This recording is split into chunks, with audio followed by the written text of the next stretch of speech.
This is Special Chronicles, giving respect and a voice to people with special needs. I shudder thinking how the world can be so cruel. I lend my voice to those who can't. It's time we tried, it's time we cared, it's time to stand. It starts with a voice. Welcome to the Special Chronicles podcast, EnergyForce series. My name is Daniel Smrokowski. I'm the founder and host of Special Chronicles, an EnergyForce ambassador with ComEd. Our website, specialchronicles.com, to follow Special Chronicles on social, subscribe to our newsletter, check out all the different series that we have, and specialchronicles.com. This week on the Special Chronicles podcast, EnergyForce series, season 8, part 3, our returning guest is Kelvin Limbrick, and our topic is Oath Day. Please put your virtual hands together as we welcome Kelvin back on the Special Chronicles podcast. Hey, Welcome back. How's it going? Thanks for having me. Yes, and our listeners can go back if you go to specialchronicles.com/EnergyForce. You can go back to the last season, last year, and do a search for the trees episode that we did. And it's good to have you on. But this episode we're talking about Vegetation Management, Brush, and Oath Day. So to begin, can you explain what vegetation management is and why it's so crucial for ComEd?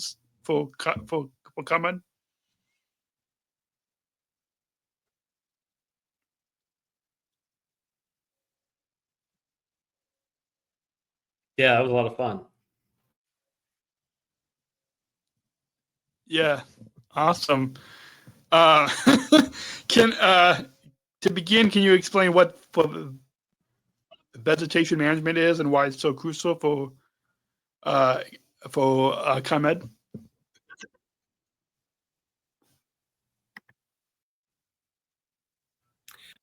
Yeah, vegetation management is in the definition, but basically the control or management of plants, whether they're herbaceous, leafy, or the trees and shrubs that grow around our infrastructure. So it isn't limited to power lines, big for roads and railroads and all that jazz. But in our case, we want to make sure that there's no contact between our trees and the lines distributing our power, whether they're transmission or distribution. It's absolutely crucial in the fact that a tree that touches a power line could catch fire, could cause an interruption in the service, and a path around for the electricity. So you can also have issues as far as that tree becoming a safety hazard, where if somebody were to touch that, there's a chance of electroshock. And also, managing the vegetation keeps it open so that we can see the lines and see if there are any issues, or if in the case of storm, a line comes down because a limb hits it or maybe some other factor. We want to be able to find those lines without getting too close to them so that our crews can repair them in a timely manner. Awesome. And how does ComEd access and prioritize which areas need vegetation management?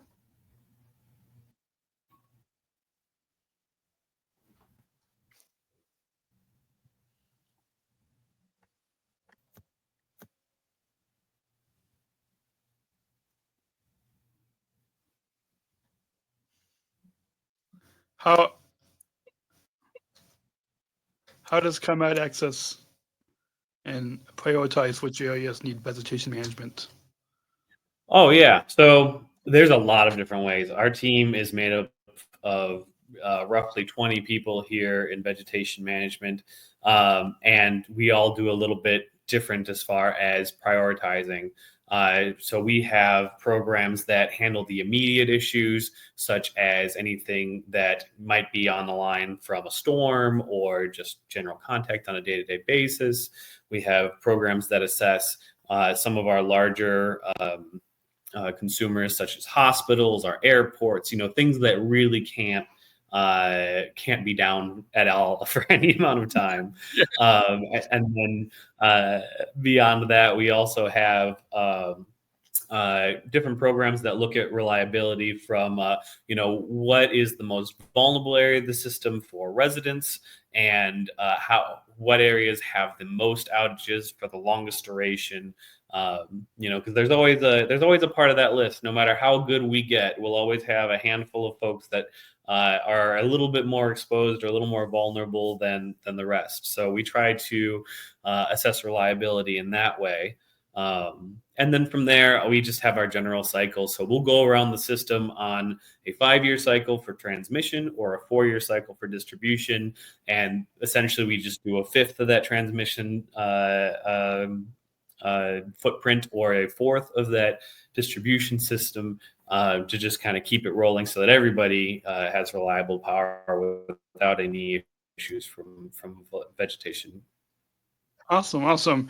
And safety is important, especially with ComEd and power lines. And so, what safety measures does ComEd take when managing vegetation on power lines and other electrical infrastructure? What safety measures? Yeah, so safety's number one for us. Sorry, I didn't mean to interrupt you. Safety's number one for us, and arboriculture is one of the absolute more dangerous fields that you can be in, unfortunately, and that's even before you get into the utility side of things. So there are serious safety concerns in the work that we do on a day-to-day basis. So we're all wearing our hard hats, our safety glasses. We've got high visibility so that you can see us on the roadsides, and then good footwear. But also we've got things like our climbers have to wear harnesses for climbing trees. If they're working in a bucket, they've got to have the proper harnesses to keep them in the bucket in case there's some sort of an issue. And then each job from there, chaps, if you're cutting with the chainsaw, proper gloves so that your hands don't get cut on anything. There's a lot that we consider. Awesome. And are there any challenges that you face when it comes to managing vegetation in densely populated areas or nature preserves? Like just a few blocks from where I live, there's a Cook County forest preserves. Or are there any challenges when it comes to managing in these densely populated areas?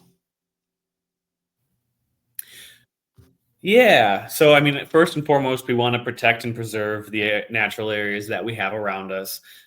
So, things like considering how we interact with that area.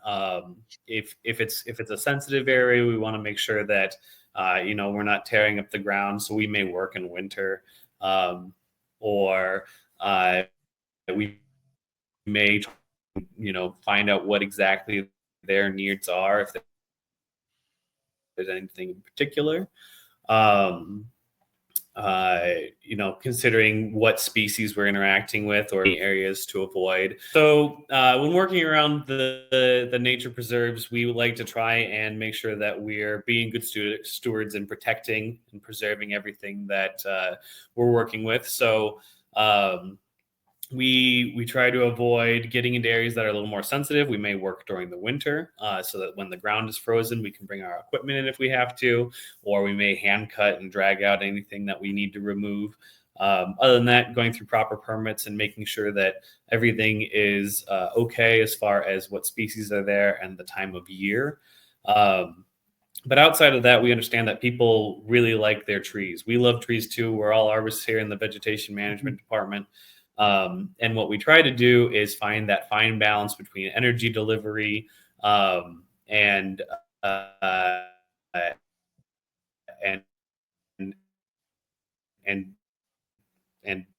keeping our trees and having them be beautiful and in the form that they. Awesome. Well, we're going to take a short break. When we come back, we'll get into the environmental impact and all about brush, as well as Oath Day is all coming up with our guest Kelvin Limbrick, ComEd Vegetation Management and Senior Program Manager at ComEd when we return after this short break, to let you know that this episode is brought to you by listeners like you.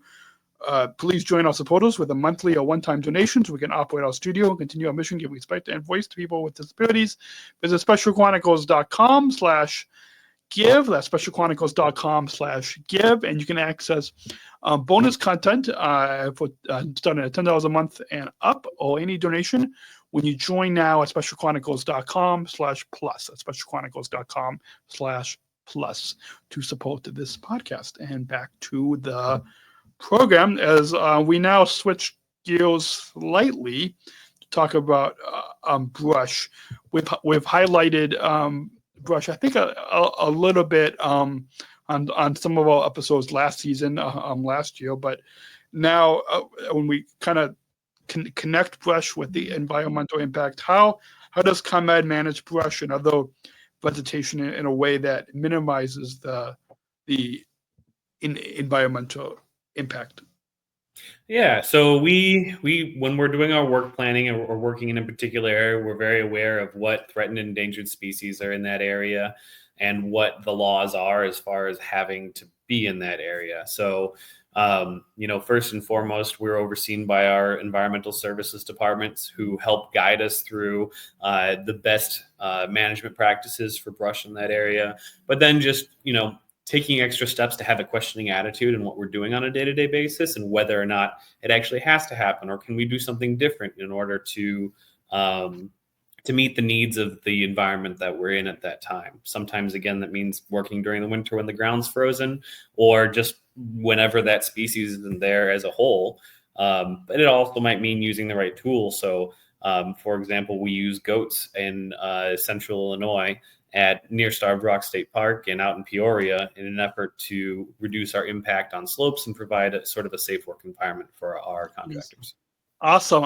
And I'm glad that you mentioned the I'm using goats, because that was in planning the episodes for this season, for this year on this EnergyForce series. That was a topic that, and I'm glad that you brought it up, because that was a topic that I didn't know that ComEd deals with goats. And then in preparing that's a good teaser for the next episode that we'll be recording with you, and in preparing for that episode, I did a Google search just to kind of learn just a little bit about what ComEd. But our listeners can. You can stay subscribed and keep following this podcast for the next episode of this series on this season of the EnergyForce series on Special Chronicles. Can you discuss any initiatives ComEd is involved in that support sustainable vegetation management? Well, Daniel, I'm going to tell you that there's quite a bit, and I think every department is sort of brings a little bit something different to the table. So the short list that Vegetation Management and myself are involved in, we have an employee resource group called Eco Team, which is pretty popular with us and the rest of the company. I think the membership is somewhere around 823, but it's kind of like an extracurricular for the employees. So I'm on the board of directors for that, and we do newsletters every week and all the marketing communications. I tend to handle that. But what's really exciting is for Earth Day, we're planning to get out on the Illinois Prairie Path and do some trail cleanup. So we've got a transmission corridor that runs along the Prairie Path, and ComEd employees are going to volunteer for Earth Day to go and pick up garbage, which is going to be a lot of fun. I'm really excited about that. And then one of the other things is that usually it's more Arbor Day oriented rather than Earth Day oriented, but I think they tend to go very hand in hand. Us vegetation management employees, we try to get out in the community. So you may see us at an Earth Day event with a table talking about trees and vegetation management. There's also different schools. Some of us will attend schools or do a planting for the community. And we just a nice way for us to give back, plant things where they'll grow appropriately and won't interfere with our power lines, and just have a good time enjoying the environment. Awesome. And are there any partnerships or collaborations with environmental organizations that help ComEd to ensure responsibility brush management? I'm sure your employee resource group that does a lot, but are there any partnerships or collaborations that ComEd works with? Yeah, so Arbor Day Foundation, we work with them quite a bit. We're actually a Tree Line USA certified utility.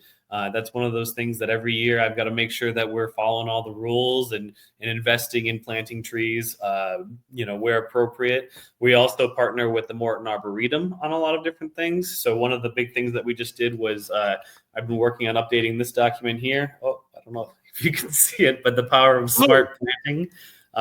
It's a great document that just kind of runs you through planting near power lines, what you should or shouldn't do, different species, natives, which ones you should avoid. So that's a good one.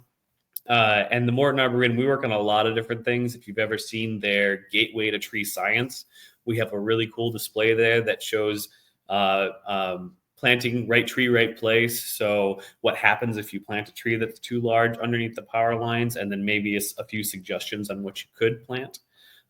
We also have a prairie program with them that is a little bit more behind the scenes, but we try to restore the area so that it's pollinator friendly. It's a pollinator plot, and we do butterfly surveys there, which is always yields some fantastic photos. And if you ever need a spot to just relax and enjoy a beautiful day, the Morton Arboretum's pollinator plot is absolutely it. And then the last big one is that when we are going through and removing limbs or trees, we try to save a little bit for our local zoo animals. So Brookfield Zoo, Lincoln Park Zoo, Phillips Park Zoo in Aurora, we do about 60 yards worth of deliveries to them each week. Every week we try to deliver an average of 60 yards to all the zoos combined. Talking too fast for my tongue. Awesome. And how does as we wrap up this segment before we get to the final segment, how does ComEd ensure that wildlife and habitats are not negatively impacted during vegetation clearing efforts?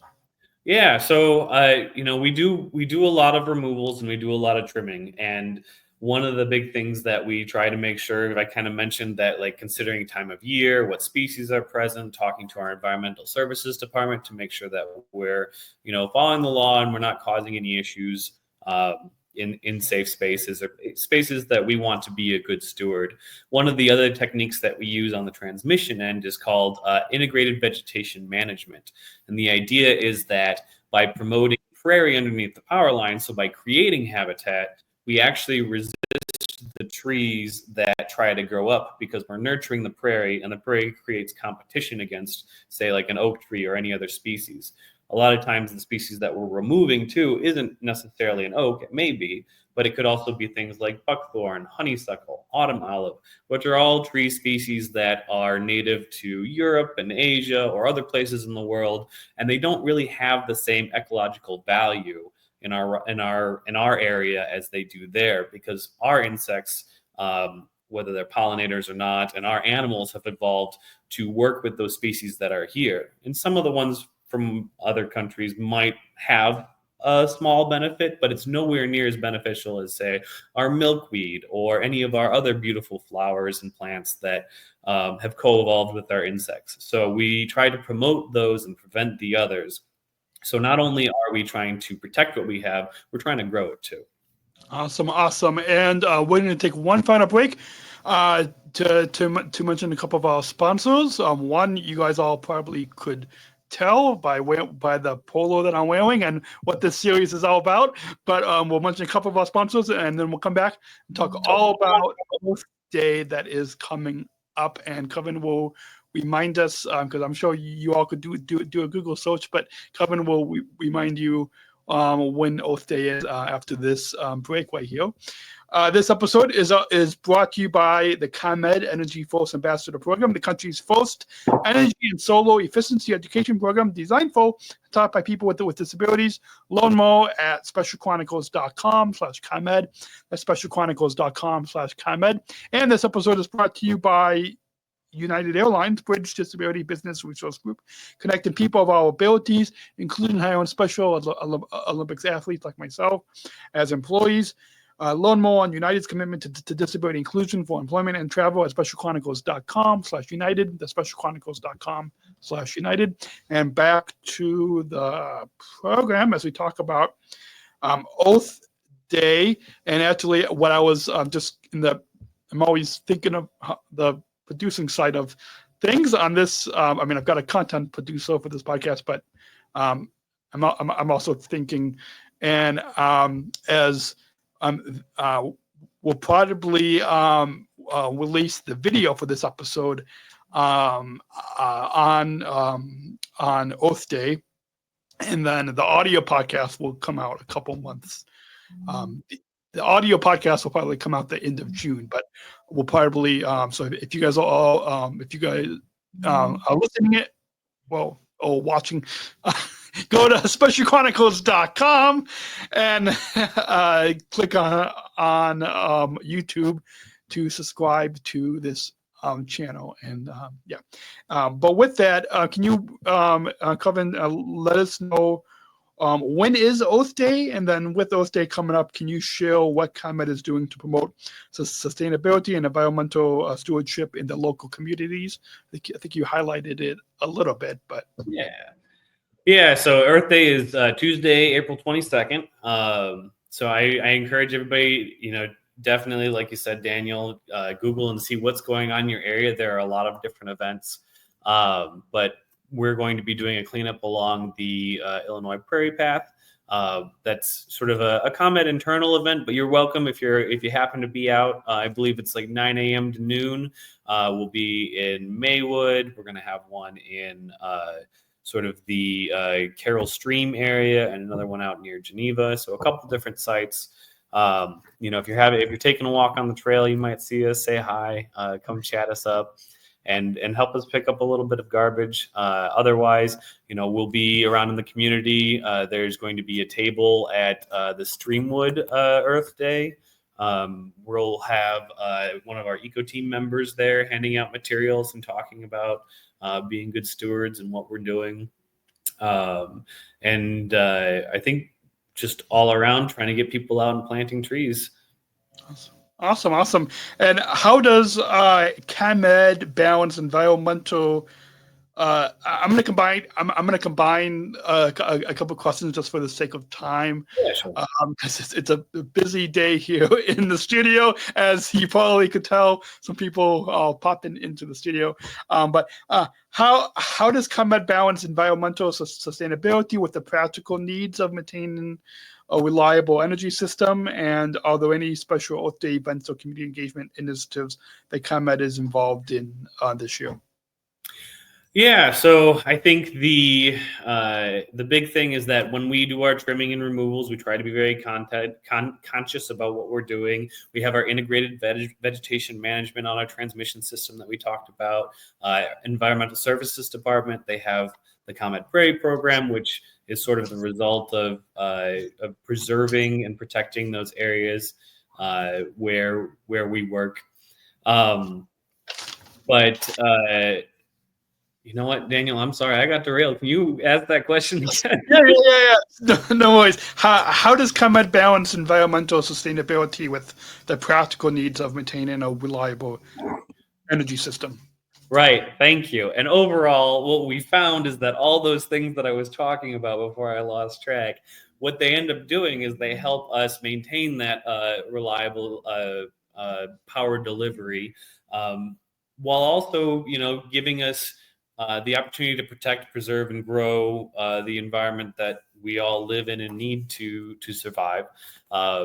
So how we balance it is really very simple. We preserve and protect, and we grow. And by doing that, we actually give ourselves the opportunity to deliver reliable power a lot easier. Awesome. And can you just, for the sake of time, just briefly highlight any special Earth Day events? I know you highlighted it at the beginning of this segment, but any special Earth Day events or community engagement initiatives that all listeners can get in, can join in? Yeah, most of the ones that I talked about, they are going to be internal. So if you see us out, we're more than happy to engage with you. So again, we'll be doing a Prairie Path cleanup in Maywood, Carroll Stream, Geneva, and actually one I forgot was West Chicago. So if you happen to see us, come join us, and we'd love to have you help us out with cleaning up some trash. And then in Streamwood, I know that there's going to be a table set up by the eco team and manned there. So we'll have the opportunity for you to come and stop by and chat with us there. Awesome.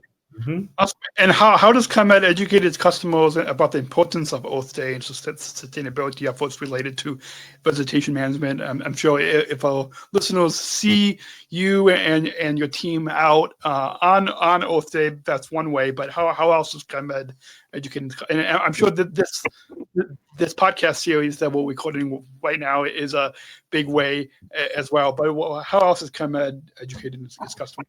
Yeah, you can check out our website, comed.com/trees, and there is a whole load of information on the stuff that you can do with your trees and in your yard and for the environment. Awesome.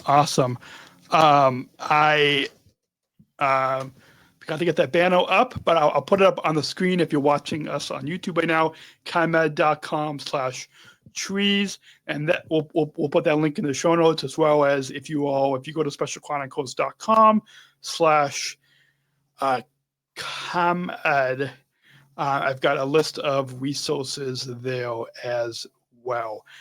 And then before we get to the final couple questions, in terms of long-term sustainability, what is ComEd's vision for creating an environmental friendly and resilient energy system? Yeah, so I would say that integrated vegetation management sums it up. So the idea is to promote those ecosystems that are native and work well with our power lines to prevent outages and allow accessibility, as well as clean the air and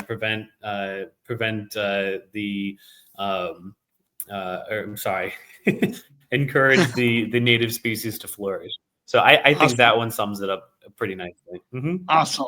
And before we get to the final question, do you have any? I know the past half hour has flown by, and if our listeners want to get more in depth about trees, I believe that episode was titled "Trees for You and Me." There was a couple of tree jokes that you shared on that episode. You all, if you are all listening in or watching this episode, go to specialchronicles.com/EnergyForce, and you can do a search for that trees episode to hear more from Kelvin, included a couple of tree jokes. So if you missed that episode, go back to last season and listen to that episode. But do you have any final thoughts in your time here on the Special Chronicles podcast? Well, Daniel, I do have a joke if you want to hear it. Sure, yeah, great.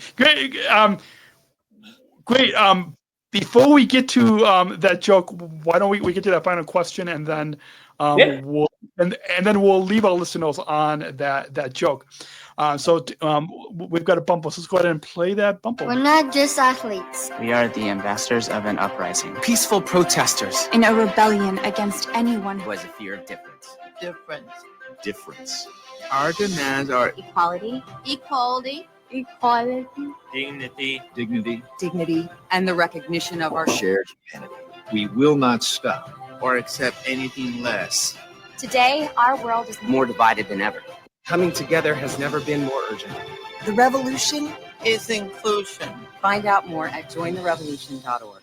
So we conclude all of these episodes, and with we don't just want our listeners to listen to us for the past half hour, but we want our listeners to take inclusion and bring inclusion into their own communities and lives and towns and and workplaces and schools. And so I'll conclude with you, Kelvin, before we get to that Oath Day joke. And maybe you can put a little Oath Day spin to this question, but what does inclusion mean to you? Yeah, so inclusion means making sure that everybody has an opportunity to bring their shared experiences to the table, to participate, and to enjoy, in this case, maybe the natural world we live in.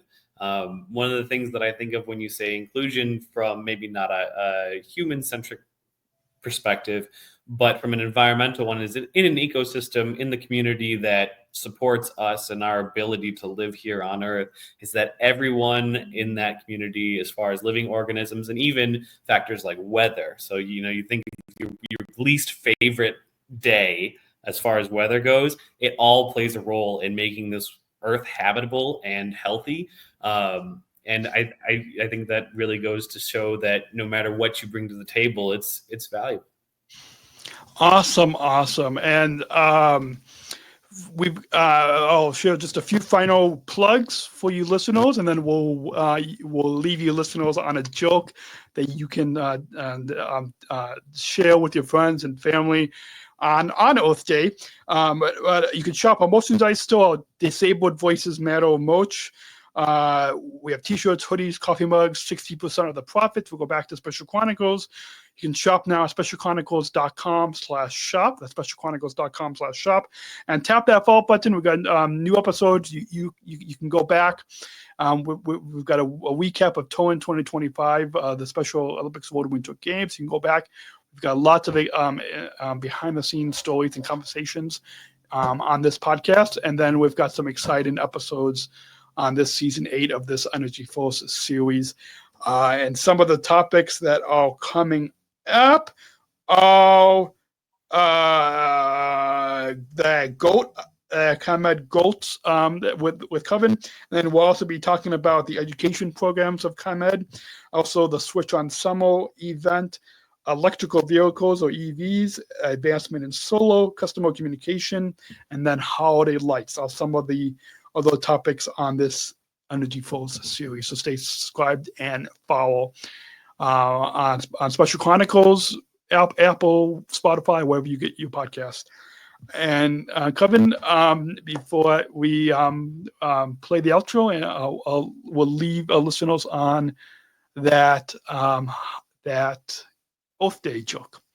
Yeah. So how do flowers whistle? I don't know.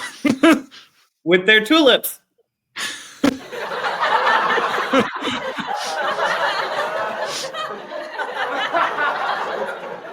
Awesome. Well, that's a perfect way to. Oh, the audience is still laughing. they couldn't get enough of. I thought it was a sketch, but I'm glad they enjoyed it.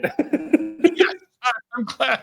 You guys all can leave your comments on this episode and let us know if you enjoy that. Thank you again, Kelvin, for coming on as we celebrate Oath Day on this episode. Until then, we'll for having me. And we'll see you on next week on the GOATs episode. Looking forward to it. All right. Talk to you all next week. Bye.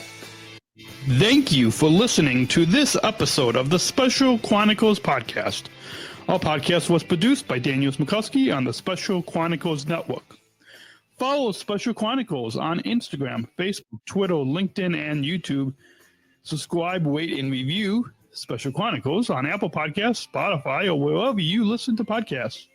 Our website, specialchronicles.com, where you can stream our archives of over 500 episodes for free.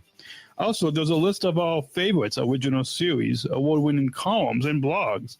And sign up for our newsletter to receive exclusive bonus content delivered to your inbox. Again, specialchronicles.com. Special Chronicles is hosted by Podbean Podcast Hosting. Our live streams are powered by StreamYard. Thanks, as always, to our business manager, Adam Smrokowski, who always encourages us to never give up. I'm Daniel Smrokowski, back next week with more stories. Special Chronicles, giving respect and a voice to people with special needs.